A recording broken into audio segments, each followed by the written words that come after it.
Hello from Munich, Germany, and the final day of AIDS 2024. I'm Karl Schmid, and this is AIDS 2024 Day in Review, brought to you by Plus Life and Gilead Sciences. What an incredible week it has been. It has been my pleasure to share the top breaking science and community news, as well as all the great conversations we've had with those on the ground here at the conference. And we're not done yet. I'm going to be catching up with Mupali Das, the Executive Director of Clinical Development, Gilead Sciences, to discuss the latest news on PrEP a little later on. And that's going to be followed by a discussion with Mercy Shimbemba, a co-author of the Blueprint Report, who will join me alongside Dan Murphy from Gilead Sciences to discuss where we're at with our progress towards the UNAIDS 2030 goals. And then I had a chance to catch up with Devi Sengupta from Gilead Sciences to talk about the potential for a functional cure through innovative research. Of course, this all follows some of the biggest highlights from the last 24 hours, which are coming your way right now. How can we best prepare for the future in the fight against HIV?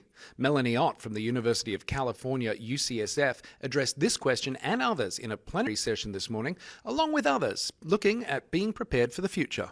There's the whole aspect of treatments that need to be supported by insurances, by public health. So I think there's a lot of these issues that we need to talk openly to and that we have to be very well prepared for. Radical honesty and bold solutions are what's needed to end AIDS, according to Dr. Emily Koenig-Dukubu from PEPFAR. Unfortunately, I feel like we have been victims to our own success. We've accomplished a lot, and there is no longer this sense of urgency about HIV being a risk or something that we need to continue to prioritize. And the results of the HIV Vision 100 report are in. So what do they indicate when it comes to ending the HIV epidemic in Germany? Anja Visa, good to see you. And see two of you. Good morning. Good morning. Yes, that's me. Do you like seeing yourself up on this billboard? It's amazing, yeah. We're here to talk about the HIV Vision 100 report. What is the HIV Vision 100 report? So despite the progress we made in recent years, Germany has to continue to work to meet the UNAIDS goals to close the 10% gap we still have in the diagnosis rate. So Gilead united more than 40 leading HIV experts and community organizations to share their knowledge, discuss barriers, and talk about the best strategies to end the HIV epidemic and to close these gaps. So what are the results? What has the HIV Vision 100 report shown you, and do you see the results as a positive thing? Yes, the report shows definitely that we have to test more. So that's why we in Krefeld do mobile testing. We travel to rural areas and try to reach out to people that don't come to us, and I think that's a main key to end the HIV epidemic. It's getting everyone, isn't it? Trying to get people together. Yes. How can these results help continue the efforts to end the HIV epidemic in Germany, do you think? I think this conference shows that we are facing similar challenges, and I think the best thing is now to talk about the best strategies and solutions, not only about the problems. We have to communicate, we have to share our knowledge, we have to learn from each other and adapt ideas to have the opportunity to end the HIV epidemic. Yeah, I've been saying this all week. Collaboration is key. Communication, not just from the science and the medical, but the community too. Right. Partnership. Partnership. Yes. Anja Visa, good to see you. PrEP, or pre-exposure prophylaxis, has been a game changer when it comes to preventative care. Earlier this week, we heard the results of the Purpose 1 study that looked at women who are most affected by HIV, exploring new options for PrEP. Now, someone who knows a thing or two about PrEP is Mupali Das, Executive Director of Clinical Development from Gilead Sciences. Mupali has had an incredibly busy AIDS 2024, but we were able to grab some time remotely with her to talk about why studies like Purpose are essential in furthering the science of prevention. Take a look. Hey Mopali, great to see you. Lovely to see you. Okay, so what are some of the greatest barriers to PrEP utilization that you think are hindering the efforts to end the HIV epidemic today? Yeah, so globally we have over 1.5 million infections a year, and that's unacceptable. PrEP options have been approved since as early as 2012 in the United States. So that's over 10 years ago, over a decade ago. And over that decade, we've seen about 6 million people try an option for PrEP. But the challenge with PrEP, pre-exposure prophylaxis for HIV prevention, is that unfortunately, people often have trouble starting it. The uptake has been low. Not nearly the 10 million people that UNAIDS say should be on PrEP are on PrEP globally. And once they start taking it, they have trouble adhering to it. For the daily forms, it's hard for people, especially young people or people who have competing priorities or complicated lives, to take daily pills. And it's hard for people to persist. So uptake, adherence, and persistence, those are the challenges. And because of that, the people who want or need PrEP aren't taking it. And that is leading to ongoing new HIV infections and that burden of 1.5 million a year. In particular, why are women such an important group for HIV researchers to focus on right now? Women are disproportionately affected by HIV. If you live in the United States, that might not be as apparent because in the United States and in certain countries in the world, we have key populations who are disproportionately affected by HIV. And that could be gay and bi and other men who have sex with men, or transgender women who are disproportionately affected by HIV, specifically in the United States. But if we look globally, and particularly in sub-Saharan Africa, women, especially young women, adolescent girls and young women, are disproportionately affected by HIV. And in fact, women are so disproportionately affected by HIV that when we did our study, we focused on the young age group because as people get older, it's harder to find people who haven't acquired HIV yet, because more and more people are living with HIV as they age. And by aging here, I mean into their late 20s, early 30s. So what findings at AIDS 2024 have you seen so far that you think have the greatest implications for HIV prevention research? Well, I think the most significant findings here were the results of the Purpose 1 trial. I think that that trial may have a transformational impact on the epidemic. And in sub-Saharan Africa, in particular, pregnant women and pregnant and lactating people are disproportionately affected by HIV infection. The risk of acquiring HIV is very high during pregnancy, and adolescent girls are disproportionately affected because of all of the reasons I shared before. And I think one of the transformational aspects of the Purpose 1 trial, whose landmark results were presented here by Linda Gale Becker, is that that trial included 16 and 17-year-olds for the first time in an adult pivotal phase 3 trial. Moreover, supported people in their reproductive choices. If they did not desire pregnancy, it was not required to take 2 forms of contraception, which is often required in other HIV clinical treatment trials and prevention trials. In the Purpose trial, it was not required to take contraception, but if you did not desire pregnancy, it was provided for you. So we had over 500 pregnancies in a trial of approximately 5,300 women, which is really a tremendous amount of data. Usually it takes 10 years to get data about pregnancy and adolescence into the labels of medications for HIV treatment. Here we have information about pregnancy and adolescence, safety and efficacy at the same time as we have it in the general population of adolescent girls and young women. So that's a real important part of why that trial was so important. Mopali Das, thank you so much for your time. This has been a really interesting conversation. Great to meet you. PrEP is just one of the many tools that can help us achieve the UNAIDS targets of ending AIDS by 2030. So how is progress being made, especially by cross-sector collaborations focused on achieving health equity? That's the topic of our main conversation today. And I caught up with Mercy Shimbemba, the co-author of the Blueprint Report, and Dan Murphy, Senior Director of Government Affairs at Gilead Sciences, to find out more. Take a look. PrEP is just one of the many tools that can help us achieve those targets set by the UN of ending AIDS by 2030. So how are we doing at meeting those targets, especially with cross-sector collaborations focused on achieving health equity?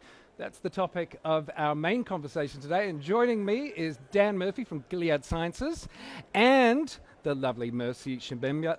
You're the co-author of the Blueprint report, right? Yeah. A really, really interesting report, I have to say, and really well put together, so thank you for that. Dan, as I said, you know, we've got these targets and they're coming fast. Despite all the achievements to date, you know, we're far from ending this HIV epidemic. What have we got to do to get back on track to, you know, with our collaborative goals to end this epidemic and have good public health by 2030? Great question, thank you for that. No pressure. No, we have come a long way. Let's not forget that. The progress that's been made over the last 35 years has been extraordinary, really. But, there is a big but here, I'm afraid. We are not yet on track in most countries around the world to fulfill those commitments and meet those UNAIDS goals of ending the HIV epidemic by 2030. So what can we do? I think there are three areas that we really can focus on. One is that we do need sustained funding for those efforts to end the HIV epidemic. The second thing is we really need a personalised care and differentiated care. So there isn't one size fits all of care that the HIV response needs to adopt. It should reflect what individuals need. And the second thing is really to value and recognise the role of innovation in treatment, in prevention, in service delivery, something that isn't given sufficient weight, but is actually those tools, those innovative tools, are really going to be what helps us get to that extra mile and last mile in ending the HIV epidemic. Yeah, Mercy, how great is the risk of countries deprioritising HIV, you know, over other health conditions, you know, especially? What's the knock-on effect of that, do you think? So the knock-on effect of not meeting these targets is really quite dangerous. So we've seen that in the COVID pandemic, a lot of funding was kind of rerouted out of HIV into that emerging pandemic. But what we know is there are so many lessons that we've learned over the years from HIV, and we're still not quite there yet. And actually, the danger of not meeting those targets means that we're going to have to keep investing more money, more time into trying to solve things that we already have the answers to. And in the meantime, people are dying every day, there's new infections every day, and it's simply not good enough. And I think one of the things that I've really thought whilst we're doing the report, which is called Going That Extra Mile, is making sure that we keep up that momentum and keep up that pace, because we can't afford to be complacent. No, and we talk about equity all the time. Equity seems to be the buzzword of the last couple of years. Dan, how and why is focusing on advancing health equity a critical component of the EHE efforts? I mean, I think if you look at the UNAIDS targets, if you look at the progress and where we are with the HIV epidemic, the fact is that there are key populations that just aren't getting the access to care and treatment that they need to get and are disproportionately impacted.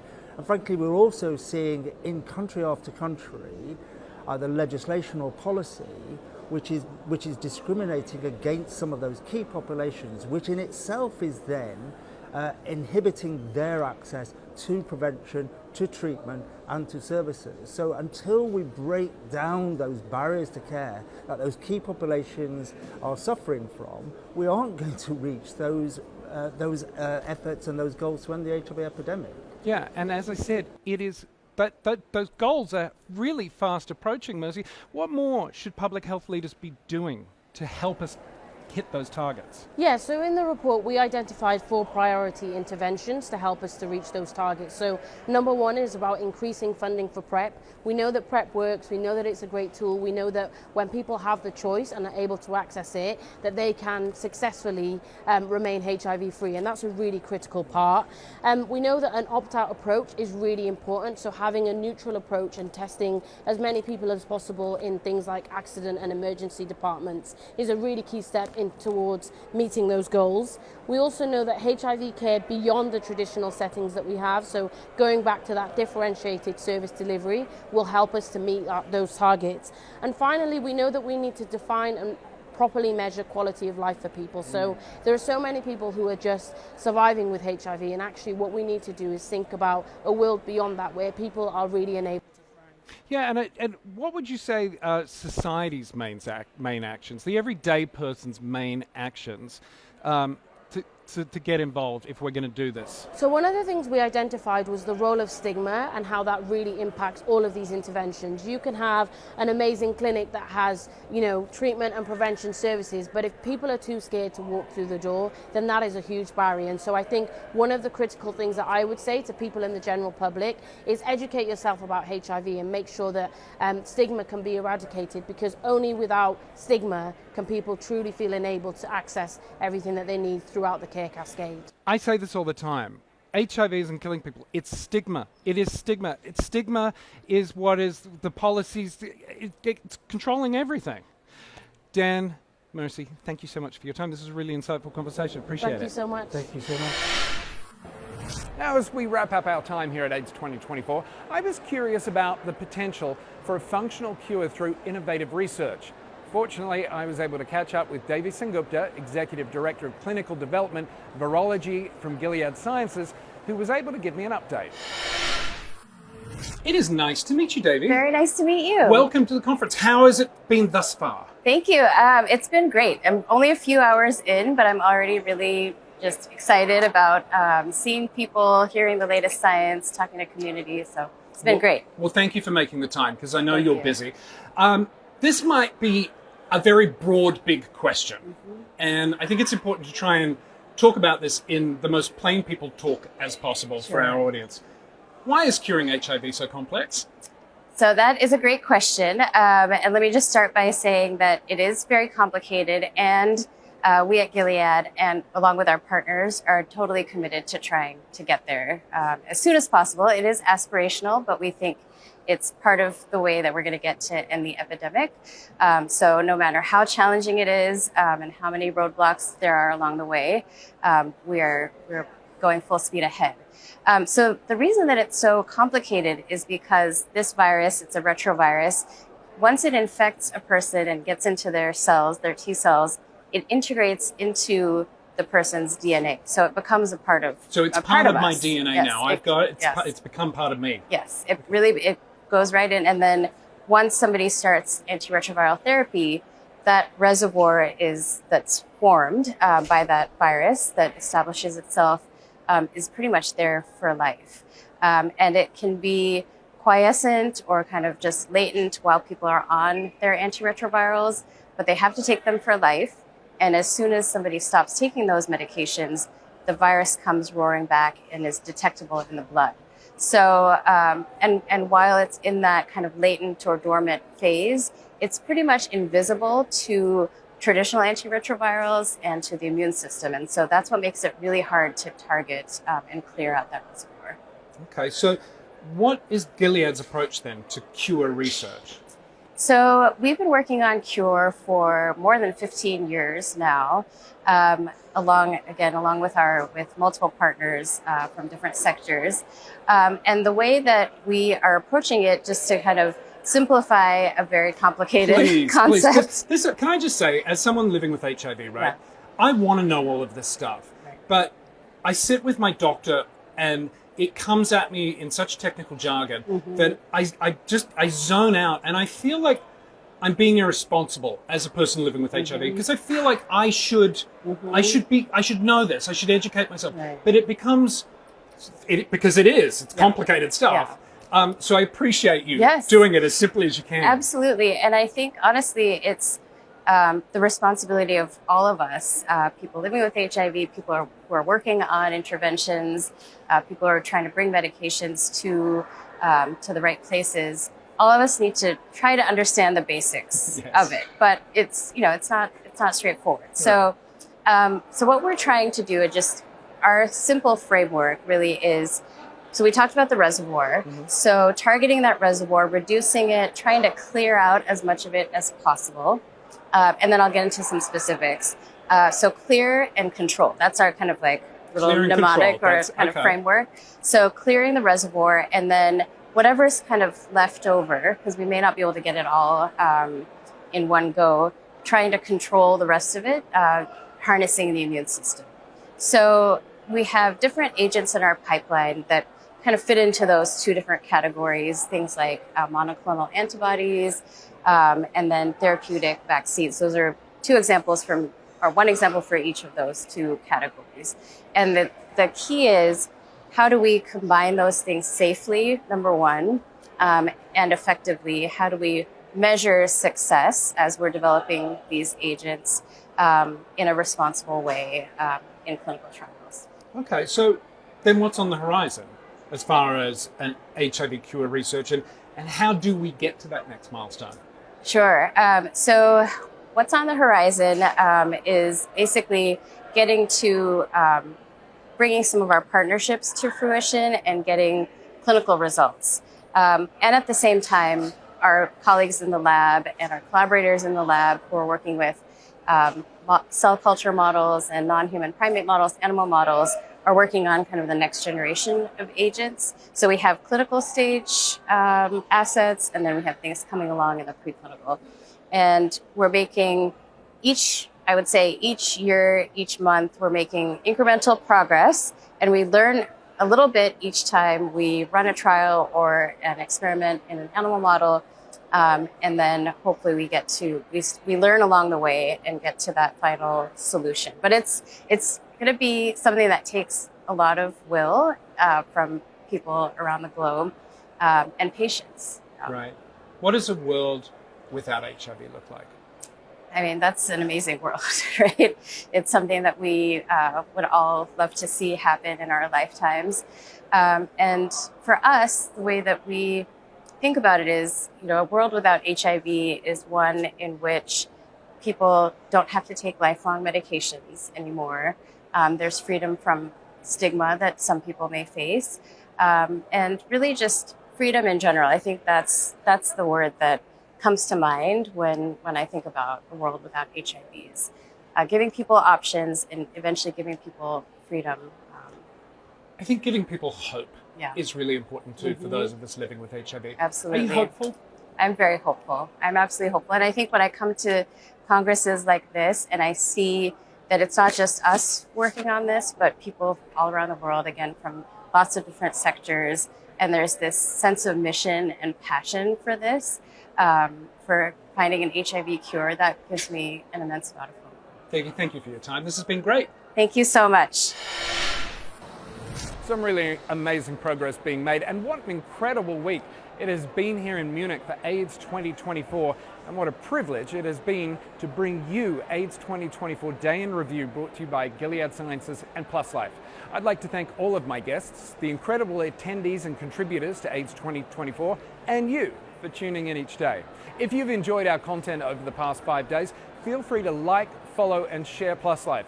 You can find us at Plus Life Media across all social channels. On behalf of myself and the entire team here at AIDS 2024, thank you again. Bye-bye.